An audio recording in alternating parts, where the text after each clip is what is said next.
मेरी प्यारी YouTube family, कैसे हैं आप सब। आज मैं आपके सामने यासीन मुबीन का 7 मुबीन वाले वजीफ़े की बरकत बेशुमार फजीलत बताने वाली हूँ। इसकी मेरी लाइफ में कितने बड़े बड़े हाजित मेरी अल्लाह ताला ने पूरी करी है, कितने बड़े बड़े करिश्मे हुए हैं मेरी ज़िंदगी में। अल्लाह ताला ने मुझे बहुत कुछ नवाजा है, बहुत कुछ नवाजा है, और जिन्हें भी मैंने बताया है उनको भी अल्लाह ताला ने बहुत बहुत कुछ नवाजा है। इसीलिए ये वजीफ़ा आप सबके साथ शेयर करने के लिए मैंने ये वीडियो बनाया है कि अल्लाह ताला आज जो भी कोई ये वीडियो देख रहा है तो अल्लाह ताला उसकी जो भी परेशानी होगी इंशाअल्लाह ताला बहुत जल्दी दूर कर देगा।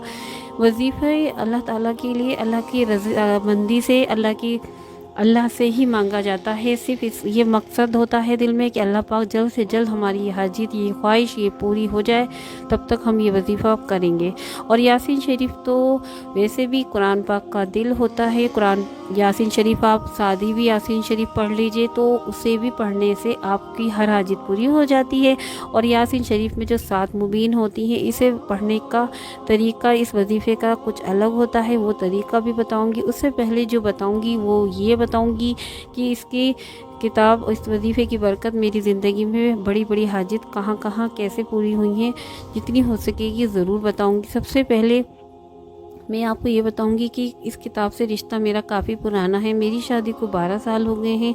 उससे तकरीबन 1 साल पहले मेरी ये ज़िंदगी में इस किताब से शुरुआत हुई कि जब मुझे अल्लाह ताला ने इस तरफ मोड़ा। ऐसा था कि मुझे मालूम तो कुछ साल पहले ही था कि 7 मुबीन की किताब बहुत वजीफ़े की जो होती है बहुत फजीलत वाली होती है, ये तो मुझे मालूम था। लेकिन मेरी ज़िंदगी में इस किताब का ज़रूरत जब पड़ी, जब मैं तकरीबन बीए फाइनल पे आई तो मेरी मम्मी मुझे ज़िद करने लगी कि अब तो बस जो अच्छा रिश्ता आएगा तो इंशाल्लाह वो शादी कर देंगी। और बस मुझे लेकिन पढ़ना था, मुझे पढ़ाई अभी अपनी कायम रखनी थी। और मैंने मम्मी से बोल भी दिया कि अच्छा रिश्ता करना है कर दिएगा, लेकिन मेरी पढ़ाई मत रोकने दीजिए। मैंने एमए फर्स्ट ईयर में भी एडमिशन ले लिया। मैं फ़र्स्ट ईयर में आई तो यकीन जाने कि अम्मी जो थी और ज़्यादा तेज़, उनकी रिश्ते ढूंढने में उसमें ज़्यादा लगन लग गई। हर वक्त मतलब उनका ये रहता कि रिश्ते आ रहे थे जा रहे थे, मतलब वो देखने जाते, कभी घर वाले देखने जाते, कभी वो लोग आते, यही सिलसिला बहुत टाइम तक चलता रहा। इन चीज़ों से मैं टेंशन में इतनी आ गई थी कि मुझे मालूम था कि मैं एमए फाइनल आऊँगी और अम्मी मेरा रिश्ता जल्द से जल्द कर देंगी। अच्छा, टेंशन किस चीज़ की थी ये ज़्यादा होने लगी कि जिससे ज़िंदगी जिसके साथ काटनी है वो शख्स कैसा होगा हम नहीं जानते, ना मैंने देखा था ना, मतलब मैं सोचती थी कि कैसे ज़िंदगी एक ऐसे शख्स के साथ इंसान गुजार सकता है जिसे हम जानते ही। जैसे जैसे रिश्ते आ रहे थे वैसे वैसे टेंशन बढ़ती जा रही थी। और बस मैंने जिस मकसद से शुरू किया वो इसी मकसद से कि अल्लाह पाक मेरी चौखट पे जिसका भी रिश्ता है उसी का है, जिसके साथ मेरी ज़िंदगी मेरे रब ने लिखी है, जिसका साथ मेरे साथ लिखा है तो बस उसी का रिश्ता है। 2-3 दिन हुए थे शुरू करे हुए मुझे इस वजीफ़े को, तो हमारे यहाँ हमारे घर वालों की और हमारे कज़न्स की सबकी प्लानिंग हो गई कि बाहर घूमने जाना है, नैनीताल घूमने का प्लान बना लिया सबने। मैं नहीं जाना चाहती थी, मुझे पता था कि वजीफ़े शुरू करते हैं तो बीच में नहीं छोड़ते। मैंने बहाने भी किए नहीं जाने के, लेकिन सभी फैमिली मेम्बर्स के आगे मुझे सबने इतना इंसिस्ट किया कि मुझे जाना पड़ा। वहाँ जाने के 2-3 दिन बाद तक भी मैंने माशाल्लाह से मैंने छोड़ा नहीं बीच में। और मैं या तो अर्ली मॉर्निंग पढ़ लेती थी वजीफ़ा, और यह इसका कोई वक्त नहीं होता, कभी भी आप पढ़ सकते हैं, सिर्फ एक मरतबा पढ़ना होता है। तो या मैं रात में जब हम घूम कर आते थे, पूरा दिन तो घूमने में निकल जाता था, रात में आते थे तो रात में ज़रूर पढ़ती थी रूम पर अपने होटल पर आने पर। लेकिन मैंने ये वजीफ़ा जारी रखा। वहाँ 2-3 दिन जाने के बाद ही मेरी एक फ्रेंड की कॉल आती है और वो बोली मुझसे कि तुम कब आ रही हो, एक रिश्ता है। अच्छा, उसके रिश्ता बताने से मुझे कोई ऐसा फ़र्क नहीं पड़ा कि कोई बड़ी बात हो गई। मैंने कहा रिश्ता नॉर्मली आना जाना लगी रहा था उस टाइम। मैंने उससे बोल दिया कि ठीक है हम आएंगे बता देंगे। उस दौरान हम पूरे 1 वीक रहने के बाद हम आए। उस दौरान उसके 2-3 बार कॉल आ चुकी थी कि बता दो, जल्द से जल्द आ जाओ। जब मैंने आते ही मैंने बता दिया कि हाँ हम आ चुके हैं, लेकिन मुझे ये नहीं था कि वो अगले दिन ही आ जाएंगे। मुझे ये था कि 2-4 दिन तो लगेंगे ही आने में। लेकिन वो नेक्स्ट डे ही उनकी सिस्टर हमारे हस्बैंड की आ चुकी थी। और बस ये सिलसिला हुआ कि जिस दिन आई उसी दिन पसंद करके चली गई। फिर हमारी फैमिली 2-3 दिन बाद गए, इन लोगों को भी फ़ौरन पसंद आ गई, सब कुछ लड़का घर बार सब कुछ पसंद आ गया। इस तरह से मेरा 1 हफ़्ते के अंदर रिश्ता हो गया। और इस किताब से मेरा यकीन और बढ़ गया कि हाँ वाकई ये जो वजीफ़े की किताब है बहुत बहुत फजीलत वाली है। अच्छा, जब सबने बताया, मैंने अल्लाह पे छोड़ दिया था, ना मैंने इन्हें देखा था, ना मैंने इनसे बात की, ना कुछ नहीं, बस मैंने अल्लाह पे छोड़ दिया था कि अल्लाह ताला नेक इंसान होने चाहिए। सब लोगों ने तारीफ़ें करी उस दौरान। अच्छा, ये भी बताया कि जो मेरे हस्बैंड हैं वो गवर्नमेंट जॉब करते हैं। अच्छा, वो परमानेंट उस टाइम नहीं थे कि उनकी कोई फ़ाइल रुकी हुई है, वो बाहर जानी है, अगर उनकी वो फ़ाइल बाहर चली जाएगी तो ये अल्लाह ताला इनका ये काम भी हो जाएगा। और इन्हें 10 साल हो गए थे जॉब में करते हुए। तो ज़ाहिर सी बात है, आजकल गवर्नमेंट जॉब बहुत मुश्किल से मिलती हैं, और फिर ऊपर से परमानेंट होना तो और भी मुश्किल होता है। जब मुझे पता लगा तो मैंने वही वजीफ़ा मैंने दोबारा शुरू कर दिया। हमारी एंगेजमेंट वगैरह 1 डेढ़ महीने में हो गई, मैंने बात बिल्कुल नहीं करी। 6 महीने रिश्ता और शादी होने में हुआ। इन दौरान मैंने अपने होने वाले हस्बैंड से ना बात की, ना उन्होंने कोशिश की, ना मैंने। ये भी काफ़ी मतलब शरीफ वाली, मतलब वही चीज़ें ना, सीधे सादगी और बहुत ही ज़्यादा मतलब काफ़ी सिंपल इंसान के, ना बात करना वगैरह ये सब नहीं था। खैर, मैंने अल्लाह पे छोड़ा था कि अल्लाह ताला मेरे होने वाले शोहर नेक हों। अच्छा, मैंने ये वजीफ़ा जब शुरू किया था इसलिए किया था कि अल्लाह पाक जो उनका काम रुका हुआ है तो मेरे जाने के बाद भी कराएगा तू ही, और पहले भी तू ही कराएगा। मैं चाहती हूँ मेरे जाने से पहले इनका ये काम हो जाए। मेरे रब, पता नहीं मेरे दिल में क्यों था कि मेरे जाने से पहले ये काम उनका हो जाए। और बस मैं इस दौरान में 4-5 महीने जो भी रिश्ता रहा, मेरी यही दुआएं चलती रहीं, और बस शादी का दिन करीब आ गया। शादी के दिन वाले दिन की बात बताती हूँ, जिस दिन मतलब बारात आई है उस दिन की बात है। तब हॉल में मुझे चारों तरफ से मतलब आवाज़ें आ रही थी कि डबल डबल मुबारकबाद, डबल डबल मुबारकबाद, भाई लड़की बड़ी किस्मत वाली है। ये सब बातें मुझे सुनाई आ रही थी, तो मैं समझ ही नहीं पा रही थी कि लोग आपस में इतनी डबल डबल मुबारकबाद क्यों दे रहे हैं। एक तो शादी की दे रहे हैं, दूसरी किस चीज़ की दे रहे हैं ये मुझे नहीं पता था, यकीन करिए। क्योंकि ये पता लगा मुझे सिर्फ हॉल में कि नहीं पता था, यकीन करिए। क्योंकि ये पता लगा मुझे सिर्फ हॉल में कि लड़का 2 दिन पहले मतलब सब ने यही कहा वहाँ कि लड़का 2 दिन पहले परमानेंट हो चुका है। लड़की इतनी किस्मत वाली है कि लड़की घर में आने से पहले ही, जैसे हमारा सामान वगैरह वहाँ पहुँचा था, उसी दिन वो परमानेंट हो गए। ये खुशी मेरे लिए बहुत बड़ी खुशी थी कि अल्लाह ने मेरे कितनी बड़े मतलब मुझे नवाज दिया था। मेरा जब शादी वाला दिन था, यकीन करिए मुझे याद पड़ता है कि मैंने उस दिन भी वो किताब फजर में पढ़ी थी। अब मुझे नहीं पता लगा था कि 2 दिन पहले परमानेंट हो चुके हैं। घर में काफ़ी ज़्यादा 2 शादियाँ थी, भाई की भी शादी थी साथ में, तो काफ़ी सारे गेस्ट थे, बारात थी। इस चक्कर में मुझे नहीं पता लग पाया था कि ये परमानेंट हो चुके हैं। ये मुझे हॉल में पता लगा कि 2 दिन पहले परमानेंट हो चुके हैं। तो मेरी खुशी का ठिकाना नहीं था कि अल्लाह चारों तरफ से बस अल्लाह ने मुझे दोनों खुशियों से नवाज दिया था कि मेरे शोहर की जॉब भी परमानेंट हो गई थी, और अल्लाह ने मुझे, अब मैं बताती हूँ कि शोहर कैसे मिले। शोहर माशाल्लाह बहुत नेक थे, बहुत शरीफ, बहुत ही दीनदार, और अच्छे बेटे के लोग, बहुत अच्छे भाई मतलब बहनों के, और बहुत अच्छे हस्बैंड। वो मतलब परफेक्ट आइडियल हो सकते हैं किसी भी लड़की के। अगर मैंने उनके बारे में अच्छाइयाँ उनकी बतानी स्टार्ट करी तो शायद पूरा वीडियो उन पर ही बन जाए, लेकिन मैं आप लोगों का इतना टाइम वेस्ट नहीं करना चाहती, इसलिए क्योंकि मैं चाहती हूँ कि आप मेरी बातें सुनकर यकीन करें कि इस वजीफ़े ने मुझे कितना कुछ नवाजा है। अल्लाह का शुक्र है, बहुत अच्छी लाइफ गुजर रही थी। फिर हमारी पहली बेटी हुई। पहली बेटी मेरी नहीं रही, मतलब होने से पहले ही वो ख़त्म हो चुकी थी, और बस उसके बाद 2 साल हो गए, 2-2.5 साल मेरे कोई औलाद नहीं थी। बहुत डिप्रेशन में, बहुत टेंशन में आ गई थी कि पता नहीं औलाद होगी नहीं होगी, काफ़ी अलग अलग ख्याल आते थे। तो तब भी मैंने फिर यही वजीफ़ा शुरू किया, और अल्हम्दुलिल्लाह अल्हम्दुलिल्लाह आज मेरे 2 बेटे हैं। अल्लाह का शुक्र है। से ससुराल में अपना घर माशाल्लाह बहुत अच्छी जगह पे था, लेकिन जहाँ हमारे हस्बैंड की जॉब है मुस्लिम यूनिवर्सिटी में, वहाँ अपना घर नहीं था। तो यही रहा कि अपना घर होना चाहिए, घर ढूंढने शुरू करे, इतना ढूंढे घर, लेकिन वो अपने बजट से बहुत ऊपर होते। जब हमें एक घर पसंद आया, और वो हमें इतना पसंद आया कि हमने पैसे भी लगा दिए, जहाँ तक हम ले सकते थे इतने भी पैसे हमने लगा दिए, लेकिन बिल्डर ने साफ मना कर दिया। वो मकान बना के बेचते थे, बोले कि इससे कहीं ज़्यादा तो हमारे पैसे लग चुके हैं, और फिर हम घर आ गए। वो वीक ऐसा गुजरा कि पूरे वीक हम कहीं दूसरा घर देखने नहीं गए। अल्लाह की भी एक चीज़ होती है कि जिस तरफ हमारे अल्लाह की मर्ज़ी होती है तो जहन उधर ही बढ़ जाता है। हमारे घर में उसी तरफ घर में ध्यान जाया जा रहा था, और हमें अफसोस हो रहा था कि अब तो वो बीत भी गया होगा, 8-10 रोज़ ऐसे गुजर गए। फिर मैंने सोचा क्यों ना मैं ये वजीफ़ा करूँ, क्यों अब अल्लाह पाक अगर अल्लाह ने हमारी ज़िंदगी में ये घर की भी खुशी लिखी है तो अल्लाह पाक हमें ज़रूर अता करेगा। और मैंने ये वजीफ़ा शुरू कर दिया। 2-3 दिन हमें ये वजीफ़ा मुझे पढ़ने शुरू किया मैंने, और 2-3 दिन बाद ही बिल्डर की कॉल आती है कि आप लोग आ जाइए, जितने पैसा आप लगा कर गए थे इस घर के, मैं इतने में देने को तैयार हूँ। उसने यही कॉल पर कहा कि मैं इतने में देने के लिए तैयार हूँ, आकर बात कर लीजिए।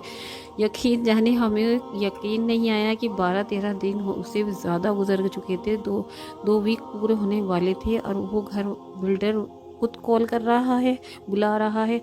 अल्लाह की रहमत, अल्लाह की फजीलत, अल्लाह से मांगने का जो ये अल्लाह ने कहा कि मुझसे हर चीज़ मांग सकते हो, कोई चीज़ ऐसी नहीं कि अल्लाह से नहीं मांग सकते, हर चीज़ अल्लाह देने वाला है।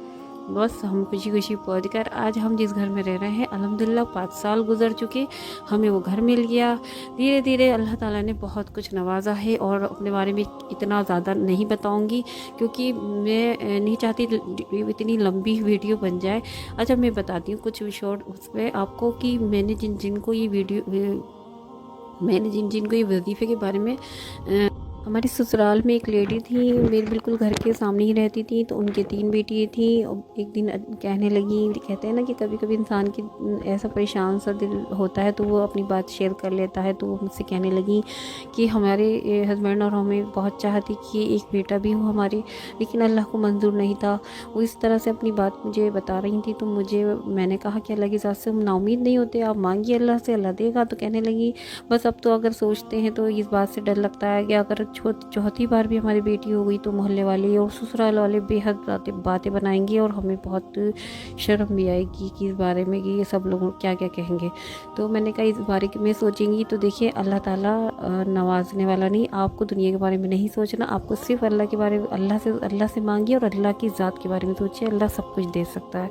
और मैंने उन्हें इस वजीफ़े के बारे में बताया, और उन्हें मैंने कहा कि मैं आपको ये किताब देकर जाऊँगी, आप पढ़ना शुरू कर दीजिए, भले ही अभी कुछ भी बात नहीं है लेकिन दिल में यकीन करके ये शुरू कर दीजिए कि आपको अल्लाह बेटा भी दे दे।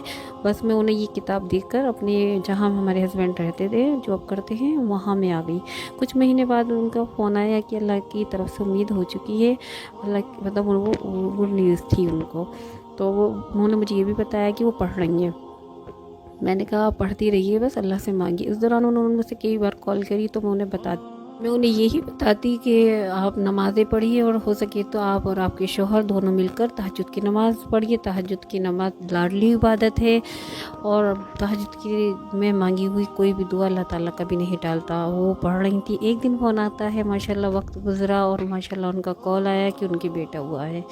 देखिएगा 3 बेटियों पे अल्लाह पाक ने उन्हें माशाल्लाह बेटा दिया। कितनी खुश होंगी कि 1-2 घंटे उनके बेटा हुआ था, और उन्होंने उसी वक्त मुझे हॉस्पिटल से कॉल कर ली। बेपनाह खुश थी, अल्लाह का शुक्र कर रही थी बहुत ज़्यादा, बहुत। और बस उनका बस नहीं चल रहा था कि वो मुझे आके मिल लेती। और बस उन्होंने फिर कुछ दिन बाद मेरे लिए मिठाई का डब्बा भी भेजा। इतनी दूर से मेरे हस्बैंड वहाँ गए तो उनके हाथ ही उन्होंने मिठाई भी भेजी। कहने लगी कि मेरी ससुराल वाले भी बहुत तारीफ़ कर रहे हैं तुम्हारी, बहुत। मैंने कहा नहीं, तारीफ़ अल्लाह की ज़ात की करनी चाहिए। और बस मैं तो ज़रिया बनी, मैंने तो सिर्फ वजीफ़ा बताया। और मेरा दिल आज ये कहा कि मैं क्यों ना ये वजीफ़ा, इतनी करिश्मा, इतने बड़ी बड़ी हाजित पूरी की है इस वजीफ़े ने, तो मैं क्यों ना अपने चैनल पर इसकी वीडियो बनाकर शेयर करूं।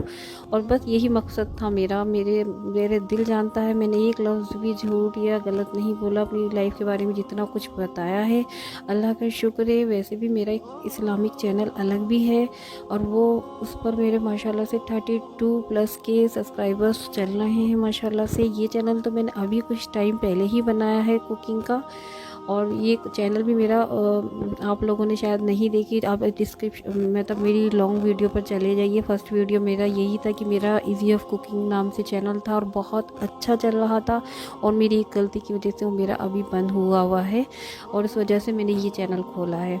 वरना मेरा कुकिंग का चैनल भी मेरे 39+ के सब्सक्राइबर्स कंप्लीट हो चुके थे। अल्लाह का शुक्र है, मुझे कोई ऐसा नहीं है कि मुझे व्यूज़ चाहिए, मैंने इसलिए झूठ मूठ ये वीडियो बना ली है। मैं लिंक भी डाल दूंगी डिस्क्रिप्शन में कि मेरे चैनल पे कितना अच्छे सब्सक्राइबर सबको चल रहा है, इसलिए मैं झूठ नहीं कहना ये चाहती कि झूठ है कि मैं झूठी बातें बताकर व्यूज़ ले लूँ। अल्लाह का शुक्र है। बस अब मेरा यही मकसद रहा कि आप लोग ये वीडियो को देखकर वजीफ़े की फ़जीलत को जाने कि यासीन मुबीन की फ़जीलत कितनी बड़ी है। और बस यही मैंने मकसद से ही बनाया ही है वीडियो कि जिनको भी ज़रूरत है अल्लाह पाक उनकी आंखों के सामने ये वीडियो आए और वो इस पर अमल करें। जितना कुछ मैंने अपने बारे में बताया वो काफ़ी कम तो नहीं है, अच्छा खासा मैंने अपनी लाइफ खोल कर सब कुछ बता दी है। और बहुत कुछ जो मैंने जिनको ये दिया है ये वजीफ़ा पढ़ने के लिए, उनकी लाइफ में भी बड़े बड़े करिश्मात हुए हैं, बड़ी बड़ी हाजित उनकी पूरी हुई हैं। अब मैं वो सब भी बताऊंगी तो बहुत ही ज़्यादा लंबी वीडियो हो जाएगी, वो मैं फिर कभी आप लोगों को बता दूंगी। अब बस मैं ये बता देती हूँ कि आपको ये वजीफ़ा कैसे पढ़ना है। दरअसल थोड़ा शोर आ रहा है बाहर से तो एडजस्ट करिएगा। यासीन शरीफ की सादी किताब लीजिए। यासीन शरीफ को पढ़ने का तरीका ये है कि यासीन शरीफ दुरूद पाक पढ़ के शुरू करिए और दिल में ये मकसद करके कि या अल्लाह मेरी ये हाजित है, मेरा ये मकसद है, ये पूरा हो जाए। तो मैं जब तक ये पढ़ूँगी या पढ़ूँगा, रोज़ाना एक मरतबा आपको किसी भी वक्त पढ़नी है। इस बीच आपको बात नहीं करनी है, शुरू में आखिर में दुरूद पाक ज़रूर पढ़नी है। और आपको यासीन शरीफ की सादी किताब को इस तरह से पढ़ना है, यासीन शरीफ शुरू करके फर्स्ट मुबीन जैसे ही आता है वहाँ कोई निशानी लगा देनी है और आपको यासीन शरीफ फिर से शुरू कर देनी है। फिर आप जब पढ़ते हुए जाएंगे तो फर्स्ट मुबीन से आगे पहुँच जाएंगे, सेकंड मुबीन जहाँ आएगा वहाँ निशानी लगा देंगे और वहाँ से फिर आप शुरू करेंगे यासीन शरीफ से। इसी तरह से आपको 7 मुबीन तक ऐसे ही पढ़ना है। उसके इसमें थोड़ा सा कन्फ्यूज़न इसलिए हो जाता है कि निशानी लगानी पड़ती है, अगर निशानी नहीं लगाएंगे तो भूल जाएंगे और 7 मुबीन इस तरह से पूरी कंप्लीट करनी पड़ती है। और जो ये किताब आप देख रहे हैं इसमें ऐसा हो रहा है कि आजकल ये किताब बहुत अच्छी बनी है जिससे कि किसी को भी परेशानी नहीं हो, यासीन मुबीन को पढ़ते वक्त के भूल ना हो। इस वजह से ये किताब इस तरह से बनाई गई है कि पहला मुबीन, दूसरा मुबीन, तीसरा मुबीन, इस तरह से 7 मुबीन तक लगातार आप पढ़ सकते हैं। इसमें बिना रुके, बिना किसी पीछे से पढ़ना, निशानी लगाना कुछ नहीं है। लगातार पहले से लेके 7 मुबीन तक ये किताब दे दी गई है। और ये किताब बहुत आसानी से आपको जहाँ आप कुरान पाक मिलते हैं, किताबें मिलती हैं हदीस की, वहाँ जाके आपके ये 7 मुबीन यासीन शरीफ की किताब चाहिए बहुत आसानी से मिल जाएगी। प्राइस भी बहुत ज़्यादा नहीं होते इस किताब के, और पॉसिबल हो पाता तो मैं काश दे पाती। ये तो मैं सवाब की नीयत से मैं खुशनसीबी समझती है अगर मैं किसी को ये अपनी तरफ से किताब दे पाती, लेकिन मैं पॉसिबल नहीं है कि मैं ऐसे कैसे दे पाऊँगी। इसलिए मैं आपको कह रही हूँ आपसे कि कोशिश करिएगा, किताब से आसानी से पढ़ सकते हैं आप। बस ये था मेरा वीडियो आप लोगों के लिए कि जिसकी अगर कोई भी परेशानी है और आज ये वीडियो किसी ऐसे शख्स के सामने आया है कि बड़ी हाजित या ख्वाहिश है उसकी पूरी नहीं हो पा रही है, तो आज से ही आप ये वजीफ़ा पढ़ना शुरू कर दीजिए और इस मकसद से करिएगा कि अल्लाह पाक उनकी जल्द से जल्द हाजित पूरी कर दे मेरी, और मैं उस दिन तक पढ़ूँगा या पढ़ूँगी। और साथ में अगर हो सके तो तहज्जुद की नमाज में भी उसी दुआ को ज़रूर मांगिएगा जिस मकसद से आप ये वजीफ़ा शुरू करेंगे। बस ये थी मेरी वीडियो। अब मुझे इजाज़त दीजिए, दुआओं में मुझे याद रखिएगा, बहुत सारा अपना ख्याल रखिएगा। अल्लाह हाफिज़।